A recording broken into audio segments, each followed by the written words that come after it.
Hello and welcome to the BIBA Pod.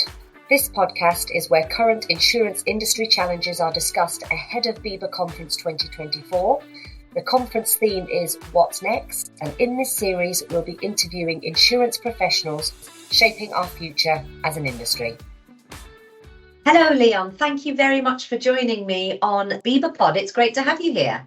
Hi, Sarah. Thanks for having me. Talk to me a little bit about who you are and what your kind of background is within the insurance industry to kind of give us a flavour of what we're about to talk about.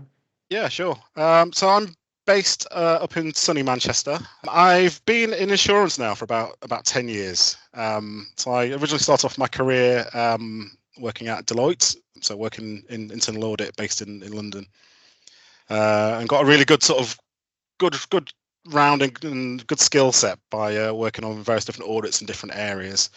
I then joined Towergate, as it was, to help set up the Manchester internal audit team. So I worked with Towergate for a few years, and then that sort of evolved into Ardonna. So I was in the Ardonna internal audit team for a while before I moved into a risk and compliance role with Atlanta, who is part of Ardonna Retail. Fabulous. So very compliance audit orientated across the insurance industry. Yeah, I think I'm quite a nosy person, so it's a career that allows me to get involved in various different things. I could be talking tech one minute, and I could be talking about ops the next. You know, I could be sat with finance. I could be listening to customer calls. So it's a sort of career path that allows me to sort of satisfy that nosiness that I've got. Oh, that's fabulous. Talk to me about, it sounds crazy, but risk and compliance. It's important to the insurance industry. We know this, but why? That's a really good question. So you've launched right at me with justify your existence. Essentially, yes, but yeah. In a very nice way. in a nice way. I'll probably answer that in a slightly unusual way for a risk and compliance guy. We're in the business of making money, and that drives me as much as anyone else. So I don't see risk and compliance as a sort of business prevention function. I think it's a real key part of being a good commercial business.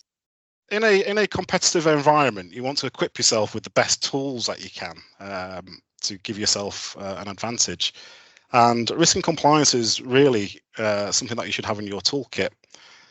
So from that point of view, it's something you should really, really sort of hone. You should be sharpening the tools that you've got there.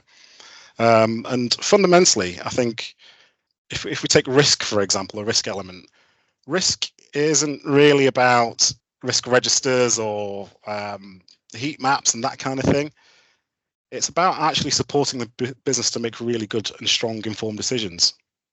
And I think if we reframe risk slightly, it gives it that real sense of importance and really helps to show why it's important. What tips do you have, any practical tips that you might have for brokers so that they can use this to drive business forward? You've mentioned that, risk and compliance done properly can add years onto a business. Yeah.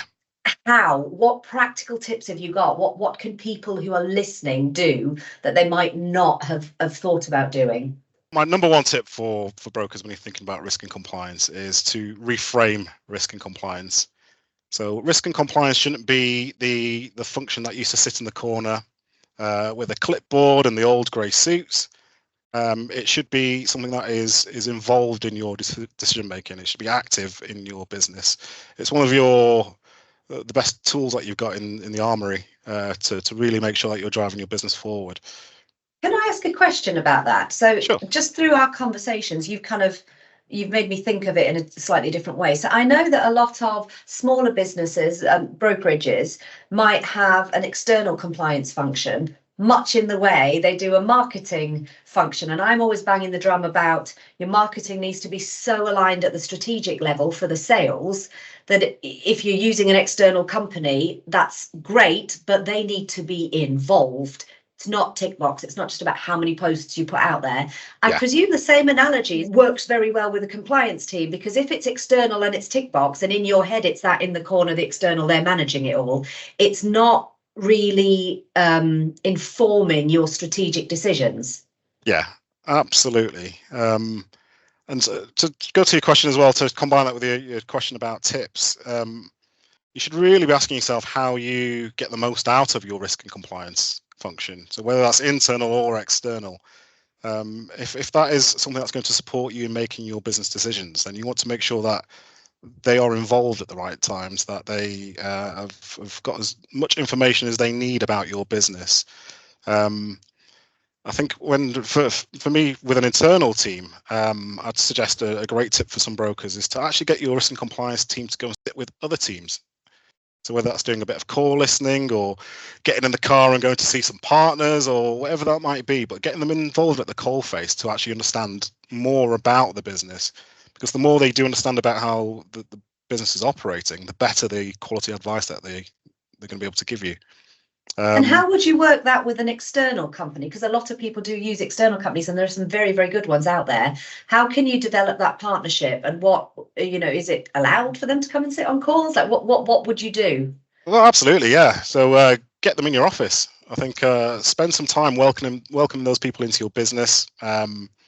If you've got team meetings, get those external companies to come into your team meetings.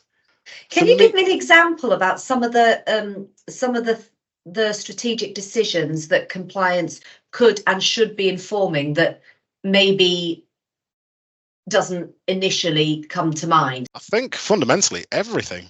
So if we take risk and compliance together, risk really is about managing uncertainties. And it's really around supporting the business to achieve its objectives. So those objectives can be wide ranging. That could be everything in your strategy. And the real glory of a good risk function is that they tend to have quite a wide experience and they come from sort of a varied background. But it's a transferable skill across industries as well. So a lot of risk and compliance teams within insurance will have risk and compliance professionals who've worked in completely different industries and bring that insight to insurance. So that helps to sort of give really rounded advice. And I think a good risk and compliance team is able to work with you on your decisions to play various different roles and wear different hats. So that could be the customer's advocate. It could be advocating for colleagues and employees. It could be playing devil's advocate even from time to time. And that sort of level of difference in and diversity in decision making really helps to make sure that when you make that decision, you've got all your options on the table and that they're properly considered. Just to go back to your question on the types of decisions that risk and compliance can support with, I think it's really important that brokers involve risk and compliance early in projects. It's probably a bit of a cliche, but I think being able to support a project and add that level of input and really that holistic input as well into a project quite early. So as I said, I can be often working with finance and then an hour later I'm with ops. That holistic view really helps to support a project. So you're not just sort of thinking in that vertical of what's this project trying to deliver, but what's the knock-on effects in a wider sense. So a typical day for you then is across, I suppose, all pillars of a business and looking at it from a strategic level around risk and compliance. Is that right? Tell me more about. Absolutely. A typical day is usually very untypical, I think. There's, well, like everybody, I have a mix of planned work and unplanned work. So the planned work can be involved in projects and helping to advise on projects or helping to advise on the development of our frameworks and our policies, or if we are acquiring businesses, helping to integrate those businesses into our wider setup and framework. It could be sort of monitoring and various sort of deep dive reviews. Basically fishing and looking for opportunities to improve what we do and to get better at what we do. So that tends to be sort of the bulk of the planned work that we do. And then, like everybody else, the phone then rings when you're right in the middle of the thing you plan to do. And I get this a lot. It's a query. It's a compliance query. It's a risk query. It's have you got 5 minutes? We need to consider this area. Very varied. Very varied. That throws your day off completely. But I actually love those, because that's where it's really demonstrating that your business is engaged. When the business reaches out to me and they've got that question, they're thinking in the right way. And just speaking selfishly, it's a sign that we're adding value to the business when the phone does ring. Amazing. I think on top of that as well, like anybody, you can't get everything 100% right all the time. And the Atlanta Group is a really big business with a lot of transactional volume. So we do have things that we need to fix and resolve from time to time. So we can spend some time helping the business to recover from something that didn't go as expected, making sure that we remediate and react to that in the right way. And then a key use of our skills and expertise is helping the business to learn and grow and move on from a mistake. So make sure we don't repeat the same issues again, that we're building new controls and new systems to make sure that we're always continually improving. So it might not sound like it, but I see risk and compliance as like a real innovation type function more than a tick box and a checklist and sort of a policing type organization. I can see the excitement oozing from you. So I've got to sell it, haven't I? Yeah, but obviously you feel it as well, which is brilliant. I have a question for you around consumer duty and why that is not part of compliance. Or shouldn't be. It shouldn't be. Well, we are all in the business of making money, and we want to try and match the demands that we have out in the market for our products and services with what we're supplying. And fundamentally, consumer duty puts that match, that good outcome for the customer at the heart of everything you do. And it makes it really simple, I think. So for me, it's almost like a cheat code for a lot of brokers. I think you can use that small, simple test of, is this delivering a good outcome, in everything you do, and apply it really easily. And that doesn't mean you've got to then sleep with the ICOBS book underneath your pillow to understand every line of the regulation. It's something that we can all get our head around. And we're all consumers of insurance products as well, aren't we? So we all understand what a frustrating outcome is. So for me, it's really, really sort of simplified a lot of what we were trying to do, and a lot of some of it's really sort of brought a lot of more cohesion to some of the old regulatory principles that were out there.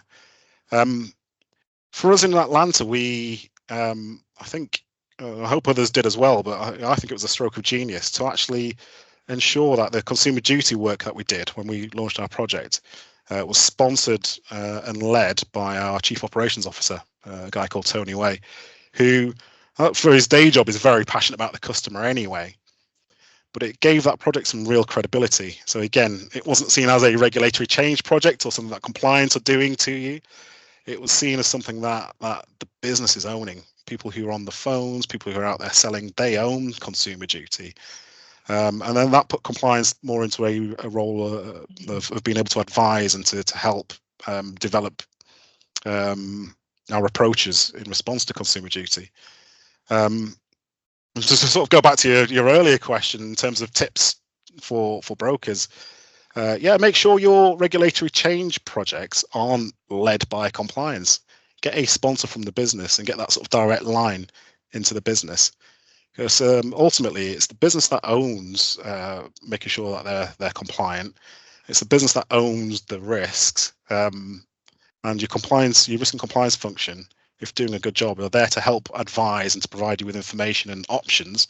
But ultimately, it's owned by the business. I like that. I think that makes an awful lot of sense, and it's taking, like you say, the business strategic decisions are informed by but the end result and the strategic planning that comes out of it needs to incorporate. So I really, rather than doing everything in silos, I think that's really interesting. Absolutely, yeah. Talk to me a little bit about sort of your journey, and I'm thinking wider than just risk and compliance. I know that you're quite involved with iCAN, and culture and D&I is really important to you. Your journey's led you through a whole, world of places, being able to look at what different organizations and different departments are doing. But what about wider than that? Talk to me a little bit. So when I first started my career, I wanted to get known for being really good at what I do. And I was very, very aware of sometimes feeling a little bit different as a guy with mixed heritage, and working in a quite predominantly white sector. I didn't want to be known as the brown guy. I wanted to be known for being good at what I did. So it's funny because on the one side I was like trying to fly under the radar a little bit and not draw attention to myself, but on the other side I was trying to really prove how good I was and draw attention to myself and market myself. And that sort of was a bit of a challenge that I had for quite a few years. And it was almost really sort of ignoring this whole part of what makes me, and just really relentlessly focusing on the work. And as I sort of progressed through my career and I started becoming a line manager and working with some more junior staff, and started to see some of the things that I was wrestling with in my mind with others, it became really important to me then to start to get involved and try and help others with how they were feeling, and try and help the drive to make our businesses more diverse. And insurance still has that reputation of being sort of an old boys club and a bit grey and stuffy. And whenever I sort of try and describe what I do for a living in a dinner party, you can see people's eyes glaze over. And I want to be involved in the move away from that and actually showing people that it's a really exciting profession that we work in. It can give you a really great living, and you can work on very different things, whatever your discipline and your love might be within the sector. So I've got more and more involved in diversity, equality now, and inclusion efforts. So I started off internally with Atlanta, and we've done some really great work in Atlanta, trying to grow our efforts here, and we've been lucky enough to be actually achieve some awards for diversity and inclusion across Atlanta. And I sort of inadvertently volunteered myself to do some public speaking on this and sort of tell my story and try and help others. And that had a bit of a snowball effect. And I've moved on to then doing public speaking outside of the organisation that I work in. And so I've sat on panels now, and I've given quite a few talks about my own experiences. And really just trying to bring that conversation to the forefront, and trying to move away from a lot of the buzzwords that are out there around diversity, equality and inclusion, because it feels like it's the sort of topic of the day, but actually talk about it in real practical terms. Like, what is this thing all about? And as I start to do loads of research on this, there's facts out there, and there's been work done out there to actually show that there's a real positive bottom line profit impact if you have a diverse business. So right across insurance, actually, we that's what we want, isn't it? We want to be able to add to our bottom line. And some reports say as much as sort of a 30% increase just by having that diverse skill set in your business and being able to develop that diverse culture. So when you look at it like that, there's actually a business case to get this right. It's not a let's sort of comply with the subject of the day, but actually we want to get this right because there's a business case there. If you could grow your EBITDA by 30%, probably for very little cost, you would. Yeah, you'd get stuck in. And so when I do talk about this, I talk a lot about this is actually then a business problem. And right across brokers and across insurance, we're very good at dealing with problems. We have problems all the time, and we put our best project managers on them and our best analysts on them, and we get them sorted. So this is a business problem. So I think developing the culture and diversity that we've got in insurance, I think it's something we can tackle. I think we can put a business case together in our organizations. We can identify some objectives here and put some real solid actions against it, and put that project discipline behind it. And we could really move on as an industry, and hopefully be a little bit more interesting when we describe what we do in social settings. Yeah, absolutely. I think what I've taken away from you is how often siloed topics, compliance, consumer duty, diversity, equality and inclusion, culture, how those really do inform at the strategic business operational level. Yeah. And we need to have these silos to inform with data the decisions that are made. And I just think that's quite an interesting way of looking at it. So I'm really grateful, Leon. I've really enjoyed chatting to you today. Cheers, Sarah. Thanks a lot.